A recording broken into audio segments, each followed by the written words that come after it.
Hi everyone, thanks for watching. Today's video is all about L'Heure Bleue Person. I have a 2005 version of this perfume, and I've had the Eau de Toilette version also from the 80s, I think, and I really enjoyed wearing that. I actually got that bottle in a swap, and it wasn't a perfume that I really was looking to add to my collection at the time, but I was really wanting to get rid of the bottle that I didn't want anymore just because I didn't wear it. So I was just like, whatever, I'll take it.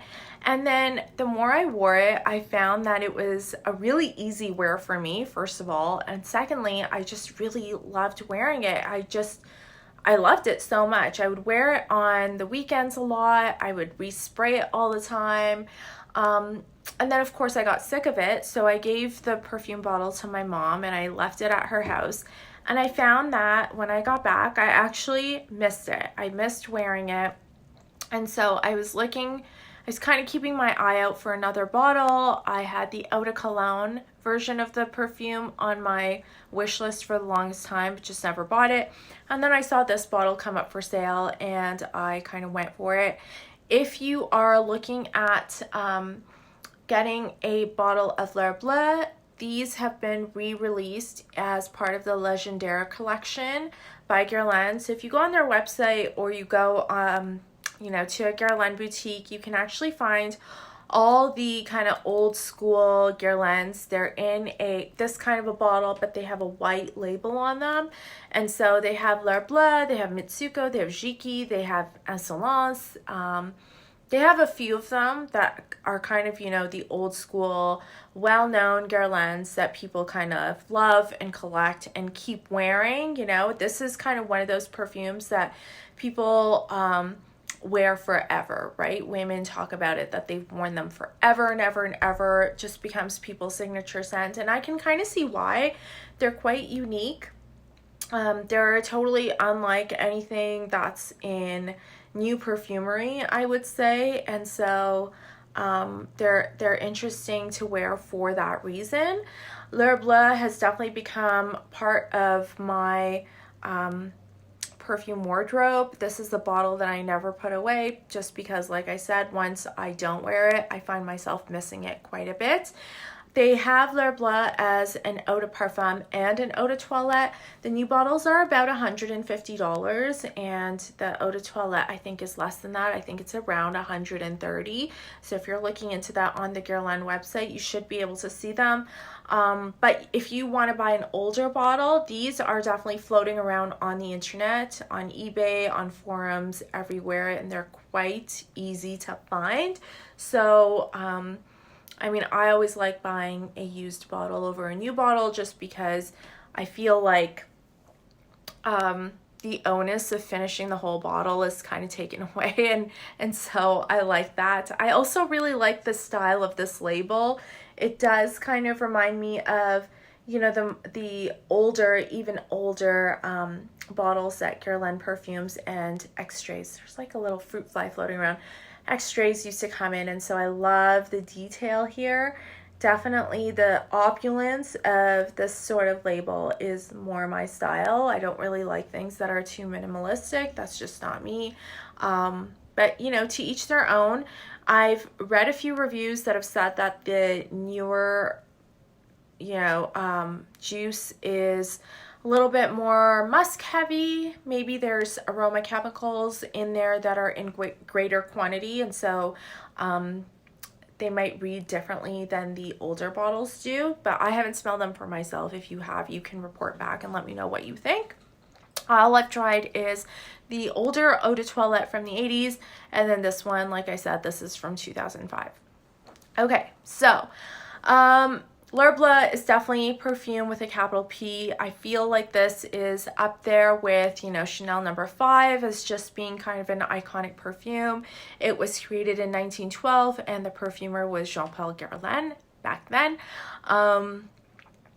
Really, this perfume, let me show you the sprayer before I spray it on. This is a gorgeous spray. It's just a really, really nice mist. A nice quantity of perfume comes out, and I think it would be beautiful to just like spray on your body and have it just kind of coat you. I think this type of atomizer works really, really well for that. The opening of this perfume is a blend of lemony bergamot and anise. And anise seed is something that has become emblematic of L'Heure Bleue. People often talk about it when they're talking about L'Heure Bleue. And anise is something that's really common in India. So it's something that I have in my house all the time. This is what it looks like. And anise has a, an aromatic mintiness. It's got kind of a camphoric kind of medicinal taste, and so when you bite on these seeds, that is released into your mouth. And so these are most often used as breath fresheners. You can put this in tea. Sometimes we use it in cooking as well, but you'll often see candy coated anise seeds in Indian restaurants, and as you leave the Indian restaurants, they'll have a bowl of these for you to put in your mouth so that you can freshen your breath as you leave the restaurant. And sometimes they're blended with little blocks of sugar, or with dried rose petals, dried orange peels I've seen. There's lots of different combinations, but this is kind of iconic in Indian cooking. And the final effect of that bergamot, the lemon, and the anise seed is to create some sort of refreshment, right? L'Heure Bleue was named after that twilight time of day when daytime is turning into night. Some people feel like this is a melancholy perfume, but I definitely don't get that at all. I don't think that this is sad. I don't think that's melancholy. To me, that time of day is an exciting time of day because you're back home, you're recharging, you're resting, and then you're getting ready to finish off the rest of your day. Like, there's still lots of living to be done after that time, and I really, really love that. Like, that to me is exciting. It's fun, and I feel like the opening of this perfume is so refreshing that it really does give you that excitement. It's not sad, it's exciting because here you are. Here's a boost of refreshment as you get ready for the rest of your day. That part of this perfume fills the room. It's pretty intense. It's definitely something that you could smell from far away. But that's a good thing, I think, because the rest of the perfume wears closer to your skin and has, a bit of a quieter wear. The middle of this perfume is a blend of spicy carnation. There's some powdery iris. There's kind of a rose ylang ylang. There's also neroli, there is neroli in here, and all of it kind of blends to give you that iconic Guerlain blend of florals that you can recognize in other Guerlain perfumes.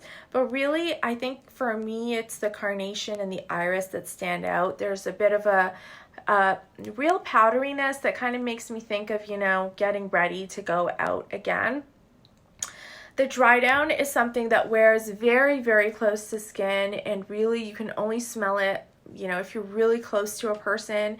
And it is a dry vanilla, a tonka, a benzoin. All of those are kind of warm facets of a perfume.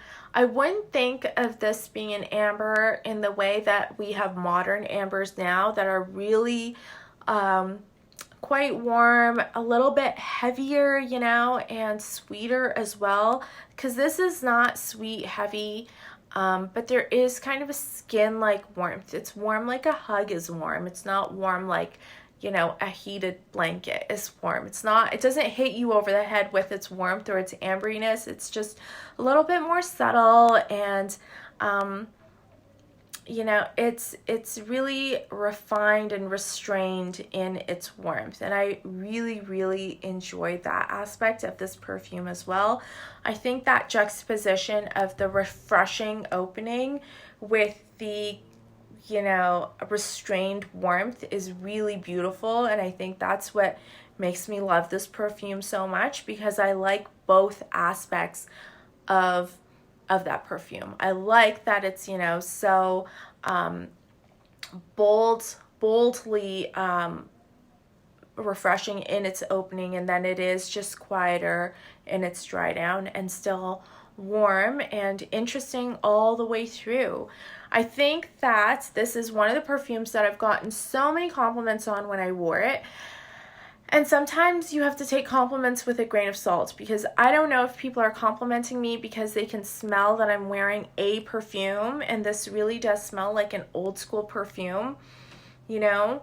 So I don't know if people are complimenting that, or they're complimenting just the way that it smells, that they like it. But I feel like I'm going to take both of those and put them together, and they like that it's an old school perfume, but they also like the way that it smells. And so I think both of those are worthy of being complimented.